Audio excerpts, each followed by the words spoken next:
ഉൻസുബുലന റബ്ബക്. മക്കയിലെ മുശ്രിക്കുകൾ അവരുടെ കുടുംബ പാരമ്പര്യങ്ങളിൽ ഗോത്ര മഹിമയിലൊക്കെ അഹങ്കരിക്കുന്നവരായിരുന്നു. അപ്പൊ അവർ അള്ളാഹുവിനെ പറ്റി അങ്ങനെ ഒരു ചോദ്യം ചോദിക്കാൻ, അള്ളാഹുവിന്റെ ഗോത്ര മഹിമ, കുടുംബ പാരമ്പര്യമൊക്കെ എന്നാണ് അവർ അന്വേഷിക്കുന്നത്.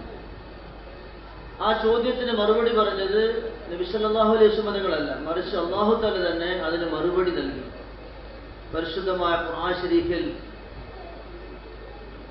അല്ലാഹു തആല ജിബ്രീൽ അലൈഹിസ്സലാം വഴി നബി സല്ലല്ലാഹു അലൈഹി വസല്ലം തങ്ങൾക്ക് നൽകിയ ചെറിയൊരു സൂറത്തുൽ ഇഖ്ലാസ്, നമ്മൾ സാധാരണ ഓതാറുള്ള ഖുൽ ഹുവല്ലാഹു അഹദ് എന്നുള്ള സൂറത്ത്, അത് ആ ചോദ്യത്തിന് മറുപടിയാണ്. അല്ലാഹു തആല തന്നെ അവനെ പരിചയപ്പെടുത്തുകയാണ്.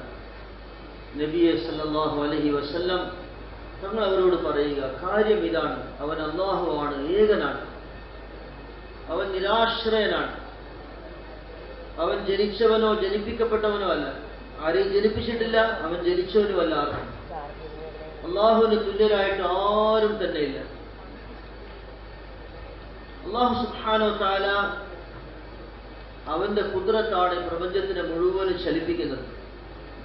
സൂര്യൻ, ചന്ദ്രൻ, ആകാശം, ഭൂമി, സമുദ്രങ്ങൾ, പർവ്വതങ്ങൾ, മനുഷ്യർ, ചെടികൾ, ഇങ്ങനെ ഈ ലോകത്ത് കാണുന്നത് മുഴുവനും അള്ളാഹുവിന്റെ ഖുദ്റത്തിന്റെ ദൃഷ്ടാന്തങ്ങളാണ്. ഒരു മനുഷ്യൻ ഒരു കാട്ടിൽ കൂടി യാത്ര ചെയ്യുമ്പോൾ എവിടെ നിന്നോ ഭക്ഷണത്തിന്റെ പാചകം ചെയ്ത സുഗന്ധം വരുന്നു. അയാൾ ആ ഭാഗത്തേക്ക് അന്വേഷിച്ചുകൊണ്ട് പോയപ്പോൾ ചെറിയൊരു കുടില്, ആ കുടിലിന് ചുറ്റും മൃഗങ്ങളെ കെട്ടി അതിന്റെ മുറ്റമൊക്കെ വൃത്തിയാക്കി വെച്ചിരിക്കുകയാണ്.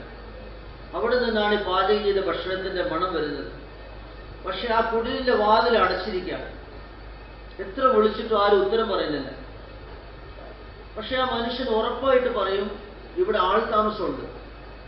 ആരെയും കണ്ടില്ല, പക്ഷേ ഇവിടെ ആൾ താമസമുണ്ട്, ഉറപ്പാണ്. കാരണം ആൾ താമസമില്ലാതെ ഈ കാട്ടിന്റെ നടുവിൽ ഇങ്ങനെ ഒരു ചെറിയ കുടിലും ഭക്ഷണത്തിന്റെ ഏർപ്പാടുകളും വൃത്തിയുള്ള മുറ്റമൊന്നും ഉണ്ടാവില്ല. അവരെന്തെങ്കിലും ആവശ്യത്തിന് കാട്ടിൽ പോയതായിരിക്കും. അവർ കുറച്ച് കഴിയുമ്പോൾ തിരിച്ചു വരും, ഇവിടെ കാത്തിരുന്നാൽ മതി.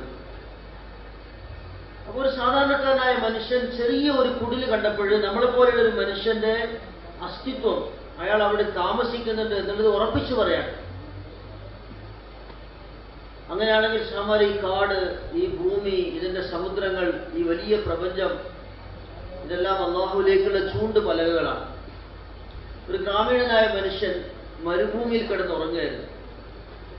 ഒരാൾ വന്ന് അയാളെ വിളിച്ച് എഴുന്നേൽപ്പിച്ചു. പറഞ്ഞു, എന്റെ ഒട്ടകം കാണുന്നില്ല, നിങ്ങളെന്നെ സഹായിക്കണം എന്ന് പറഞ്ഞു.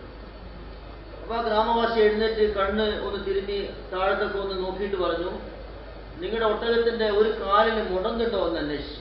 അയാൾ പറഞ്ഞു, ശരിയാണ്, ഒരു കാലിന് മുടന്നുള്ള ഒട്ടകമാണ്. അങ്ങനെയാണെങ്കിൽ നിങ്ങൾ ഈ ദിശയിൽ നേരെ നടന്നാൽ മതി. കുറച്ച് സമയമായിട്ടും നിങ്ങളുടെ ഒട്ടകം പോയിട്ട് വേഗത്തിൽ നടന്നാൽ നിങ്ങൾക്ക് അതിനെ പിടിക്കാൻ പറ്റും എന്ന് പറഞ്ഞു.